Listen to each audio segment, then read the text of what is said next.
chacun a une attente sur l'autre qui ne répond pas à son propre désir.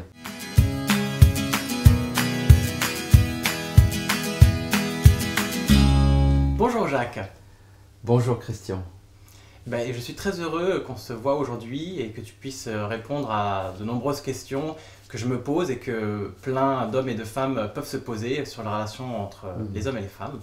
Alors ma première question c'est, on est dans un monde où il y a une libération sexuelle incroyable et pour autant il y a toujours énormément d'insatisfaction dans les relations entre les hommes et les femmes. Est-ce que tu peux nous préciser un petit peu ce point? Voilà, en fait il y a une insatisfaction qui ne dépend pas des conditions sociales. C'est ça qui est intéressant, c'est-à-dire que jusqu'à maintenant, dans toute notre histoire de l'évolution de l'humanité, les conditions sociales étaient telles que l'homme et la femme ne pouvaient pas être vraiment libres, ils ne pouvaient pas être eux-mêmes. Donc on était pris, et chacun était pris dans un système de valeurs, de culture, où il était obligé de se comporter d'une certaine manière. Et pour la première fois dans l'histoire, je dirais, on va dire, pour simplifier depuis 1968, mais pour la première fois dans l'histoire, on arrive à une certaine liberté de chacun. Donc il y a eu un premier temps, effectivement, d'une liberté de mœurs, d'une liberté allez, on fait n'importe quoi, on fait tout ce qu'on a envie de faire, et puis c'est retombé un peu, c'est normal, c'est juste, on a ouvert le couvercle, et maintenant on se rend compte qu'en fait, il y a une insatisfaction, elle est beaucoup plus profonde. Et pourquoi? Parce qu'en fait, chacun a une attente sur l'autre qui ne répond pas à son propre désir. Je voudrais, dans une relation, je voudrais que l'autre soit d'une certaine manière. Donc, je suis un homme, je voudrais que la femme soit, par exemple, ce soit une femme qui soit toujours très belle, très sexy, une bête de sexe, par exemple. Et puis, la femme, elle voudrait un prince charmant, elle voudrait un homme attentionné, qui soit dans le cœur. Et l'homme, à la base, il se dit « moi, ça ne m'intéresse pas d'être un prince charmant », comme ça dans un premier temps. Et pour la femme, elle dit « moi, ça ne m'intéresse pas du tout d'être une bête de sexe, c'est pas du tout ma nature de base. J'ai ça en moi aussi, mais j'ai pas que ça. Et c'est pas les premiers éléments avec lesquels je veux arriver devant un homme. » Et l'homme, pareil, il dit « moi, je voudrais être satisfait de ce qui m'intéresse, mais je ne veux pas me correspondre directement au désir de l'autre. » Donc en fait, il y a des très grandes différences de ce que veulent les hommes et de ce que veulent les femmes. Est-ce que tu peux nous expliquer maintenant de quelle manière s'expriment ces différences? On va dire qu'il y a trois facteurs pour moi essentiels de cette différence. La première, c'est, on va dire, la différence énergétique. Globalement, l'homme est plus yang et la femme est plus yin. C'est-à-dire qu'il y a plus de masculin dans l'homme et plus de féminin dans la femme. Alors, ce n'est pas tout à fait vrai. Maintenant, il y a des aspects, effectivement, générationnels qui font que cette vérité ancienne n'est plus aussi réelle, mais on va partir de cette base-là. Et le yang, le masculin d'un homme, c'est quelque chose d'émissif. Ça va vers l'extérieur, de l'intérieur vers l'extérieur. Donc, alors, il est naturellement, le yang, il est pénétrant, hein, c'est le sexe, et il va envoyer son énergie à l'extérieur. Donc, c'est l'énergie du chasseur. Je vais vers. Inversement, la femme a une énergie plutôt réceptive. Et donc, elle va effectivement attirer. En attirant, eh bien, le choix va s'exprimer différemment sur le partenaire que lorsqu'on est en mode émissif. Quand je suis en mode émissif, je suis là et je choisis, tiens, je vais là. C'est OK. Donc, c'est moi qui décide avant de commencer. Après, l'autre va dire oui ou non, mais c'est moi qui fais le premier pas, c'est moi qui choisis que c'est par exemple cette femme-là et pas une autre. Alors que quand je suis en mode attractif, il va falloir que je choisisse alors qu'il y a plein de prétendants. Et puis, c'est celui-là ou c'est celui-là? Mais c'est sur moi que ça se passe, c'est pas vers l'autre que ça se passe. Donc là, déjà, on a une nature très différente qui va conduire à plein de différences ensuite. Le côté émissif d'un côté, réceptif de l'autre. Le deuxième facteur, pour moi, essentiel, c'est l'histoire du rythme. Mais c'est lié au premier. Le premier est tellement essentiel que tout le reste en découle. C'est le rythme, et le rythme, il faut être que globalement l'homme a un rythme rapide. C'est un sprinter. L'homme, c'est un sprinter, et je dirais la femme, c'est une course de fond. Elle va mettre du temps peut-être à démarrer, elle va être dans un rythme beaucoup plus lent, Mais par contre, elle est un peu comme la houle, hein, comme l'océan. C'est-à-dire que quand ça démarre, la puissance énergétique est énorme. Et la troisième, qui est liée aux deux premières, c'est qu'il y a une asymétrie cœur-sexe entre l'homme et la femme. Pratiquement tout ce qu'on peut dire pour une femme pour le sexe, on peut le dire pour le cœur pour un homme. Tout ce qu'on peut dire pour le sexe pour un homme, on peut le dire pour le cœur pour une femme, et vice-versa. Et ça, cette inversion est systématique. Le cœur de la femme est émissif, ça va vers, elle est naturellement plus enclin à ouvrir son cœur, à aller vers l'autre, à mettre de la chaleur. Le cœur, c'est important, c'est le premier élément fondamental, alors que l'homme, ça va être le sexe, puisqu'il est émissif, il va vers l'extérieur. Et donc, d'un autre côté, les blessures, les peurs, etc., sont toujours dans la partie réceptive. C'est toujours le réceptif qui a peur. L'émissif, comme je le disais tout à l'heure, il n'a pas peur, puisqu'il n'y va pas. Si ça ne lui convient pas, il n'y va pas, donc c'est facile. Par contre, si je reçois quelque chose, à ce moment-là, ça peut être un danger. Donc, c'est un danger pour la femme de recevoir un homme dans son sexe, donc elle va mettre des protections. Et pour l'homme, ce qui va être dangereux, c'est de recevoir une femme dans le cœur. Donc il va mettre des protections. Donc l'homme va un peu mettre de la distance sur le plan relationnel, il va être très lent à s'engager dans une relation, beaucoup plus lent qu'une femme, et de la même manière, la femme va être un peu plus lente sexuellement que l'homme, elle va être plus lente à s'engager dans une relation sexuelle, dans la partie sexuelle de la relation. Mais alors, est-ce qu'on est condamné par nature à vivre dans cette insatisfaction chronique entre les hommes et les femmes, ou est-ce qu'il existe une solution? C'est là que c'est magnifique, c'est que la solution, on l'a, la première solution, on l'a tous. On voudrait que l'autre se conforme à nos propres désirs. Donc, alors là, il y a une attitude un peu différente, c'est que l'homme dit « ça ne me convient pas avec cette femme, bon, bah, je vais voir ailleurs ». C'est un peu une sorte de réflexe. Donc je vais passer de femme en femme. Et la femme, elle a un peu moins ce réflexe. Alors quand je dis homme et femme, hein, qu'on soit bien d'accord, c'est sur des plans statistiques, il y a plein de variantes individuelles, mais c'est globalement, hein, dans une vision globale. Elle, la femme, ce qu'elle dit, c'est « j'ai cet homme-là, je vais le transformer. Je vais essayer qu'il soit autrement que ce qu'il est. » Alors l'homme aussi, il voudrait que sa femme soit un petit peu, ou sa compagne, ou sa partenaire soit un peu différente de ce qu'elle est. Et chacun va essayer de faire ça dans un premier temps. Et on se rend compte que ça ne marche pas.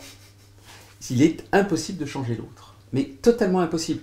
Nous n'avons pas la capacité de changer l'autre. C'est ça qui est étonnant. On pourrait croire qu'effectivement, on a les ressources et que par amour, par exemple, les femmes disent souvent ça, par amour pour moi, l'homme va changer. Ben non, l'homme ne change pas, parce que par amour pour lui, il ne change pas. C'est ça le paradoxe. C'est le paradoxe. Donc il ne changera pas.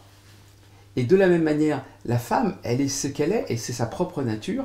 Et si elle se transforme trop, il y a des femmes qui essayent de faire ça, de se transformer trop, de ne plus être juste avec elle-même, elle se coupe d'elle-même, et c'est pas bon du tout non plus, parce qu'en fait, elle ne peut pas entrer dans sa propre féminité.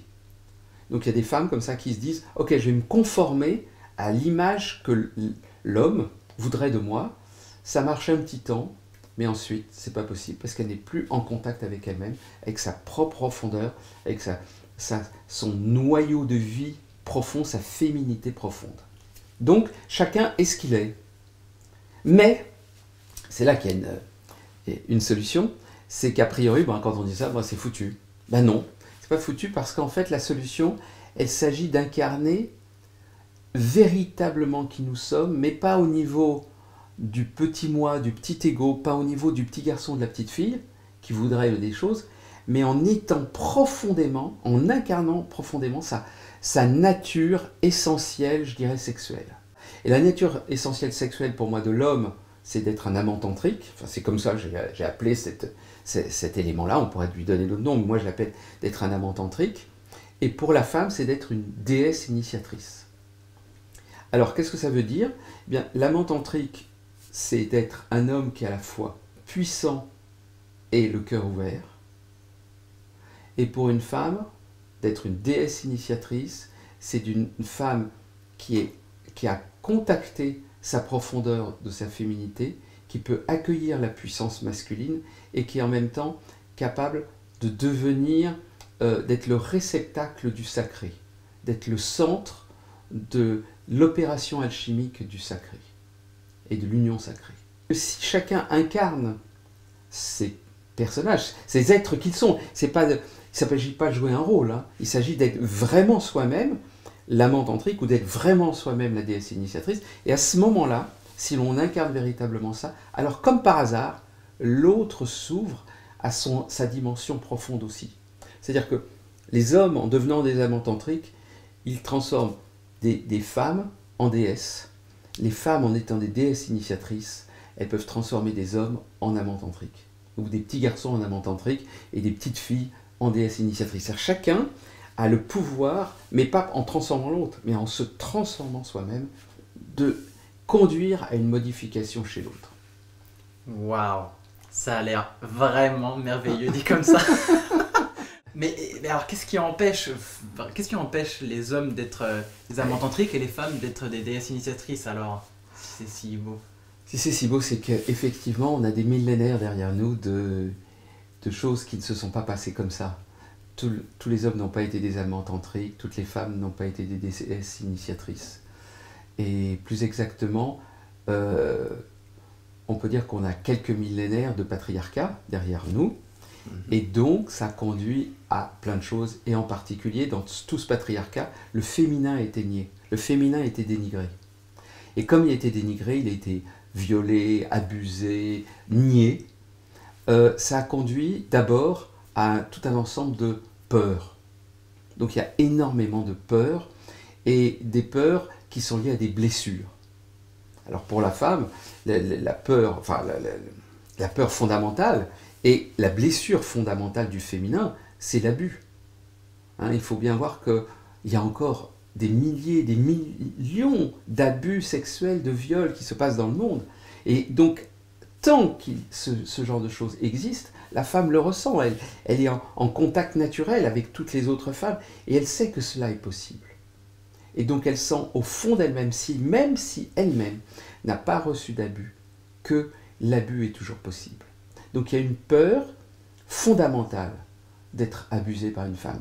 Cette peur d'avoir été violentée, d'être violée, d'être objetisée, d'être niée dans sa féminité, c'est une peur tellement profonde que la femme dit « Avant de commencer à m'ouvrir, je mets ici, autour de moi une protection. » Alors la deuxième peur, qui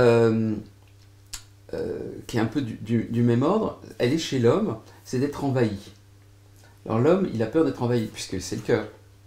Et donc, pour des tas de raisons historiques, dans un système patriarcal, le pouvoir des femmes était très fortement autour de la mère. Donc c'est la mère qui a du pouvoir, et les femmes n'ont pas du tout de pouvoir, mais elles peuvent encore dire quelque chose, tenir, si j'ose dire, leur petit homme. Et on peut dire que globalement, les femmes ont un peu abusé de leur pouvoir sur le plan relationnel, sur le plan du cœur. Donc les hommes ont eu l'impression d'être envahis.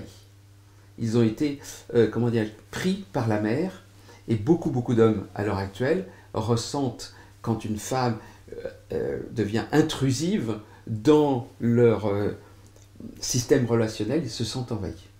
Et c'est le rapport à la mer. Donc là, on a deux trucs qui font dire, la femme elle dit « Wow, on y va doucement sur le plan sexuel au départ », et l'homme il dit « Oh, on y va doucement sur le plan relationnel, hein, on fait gaffe quoi ». Une autre peur qu'il y a chez la femme, c'est la peur de passer pour une pute. Ça, c'est une peur énorme, énorme. Donc chaque fois qu'il y a peut-être une sexualité un peu plus sauvage, mais si elle n'arrive pas dans le bon tempo, elle va dire « Oh, qu'est-ce qu'on va penser de moi? Je vais passer pour une pute ». Et ça, c'est un truc qui est terrible pour une femme et qui les bloque dans leur propre sexualité.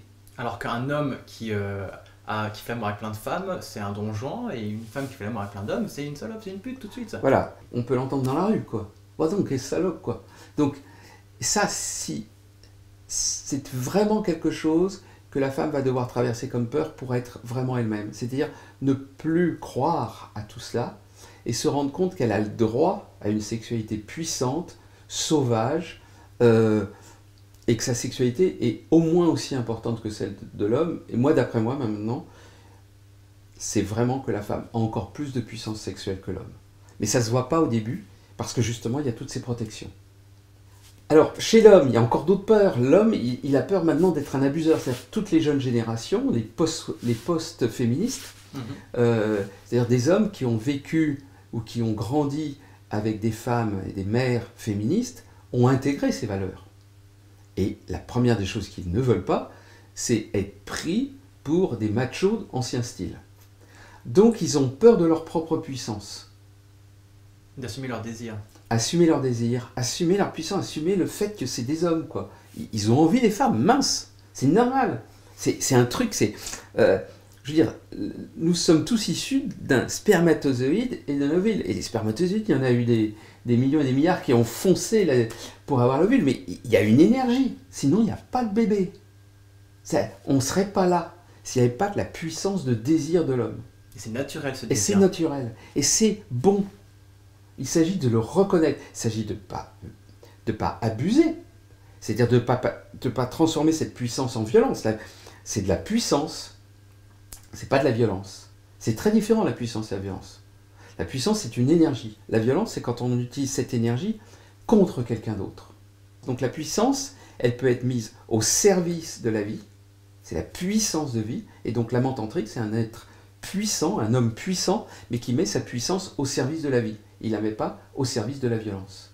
Donc il est toujours en contact avec l'autre, parce qu'il ne va jamais considérer que l'autre c'est un objet, c'est une femme, je suis puissant, je suis dans mon désir, mais tu es une femme, et à tout moment, tu as toujours le droit de dire non, tu as toujours le droit que ce ne soit pas ok. Ma puissance ne dépassera jamais ta volonté et ton désir. Elle n'ira jamais à l'encontre de ta propre nature et de qui tu es. Et à ce moment-là, effectivement, cette puissance devient au service de la vie. Et il y en a une autre qui est un peu générale chez les hommes, mais aussi chez les femmes, c'est ne pas être à la hauteur. Ça, c'est une grosse peur. Grosse peur. La comparaison. Exactement, la comparaison. Est-ce que j'ai un assez gros zizi est-ce que si je fais ça, ça va lui donner du plaisir? Est-ce qu'elle va pas me juger comme un mec qui vaut pas le coup? Ça, c'est pour les hommes.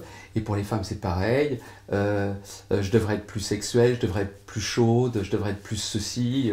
Il va me rejeter. En gros, tous les clichés que la société nous dit. Exactement. Il faut faire comme ça se passe comme ça. Les hommes savent faire l'amour, les femmes simulent. Enfin, plein de Exactement. bullshit, Alors qu'en fait, non, les hommes ne savent pas faire l'amour.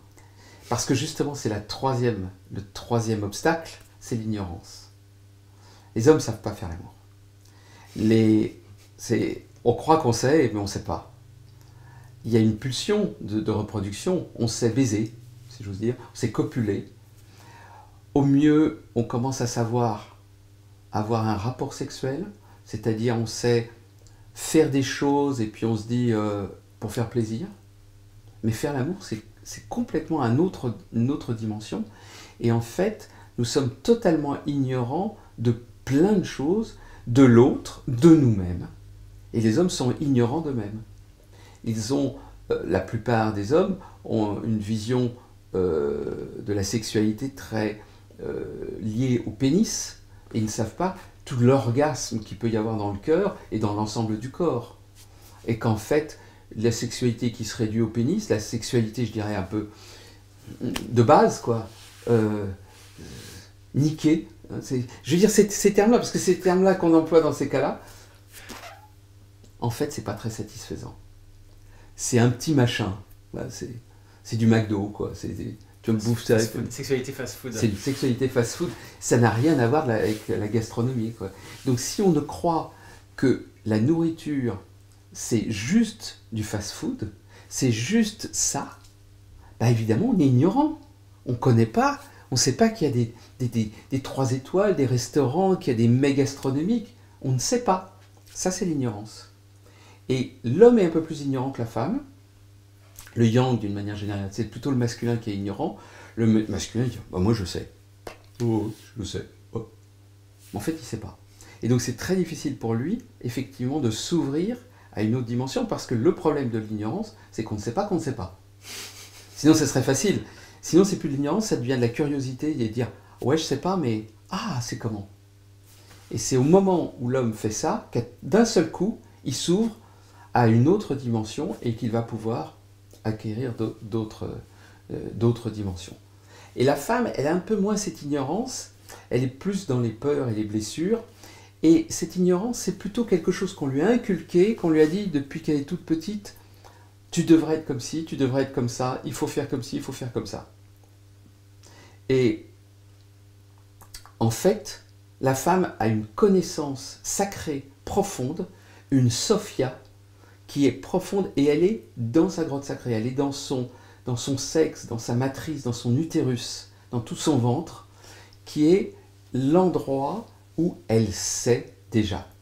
Je me souviens quand j'ai commencé à animer, à m'occuper de groupes de tantra, les femmes venaient me poser la question Jacques, et qu'est-ce qu'on fait dans tel truc, et qu'est-ce que tu penses, comment on doit faire, qu'est-ce que je dois faire, Et au départ, moi bêtement, j'étais aussi dans l'ignorance, je donnais des réponses.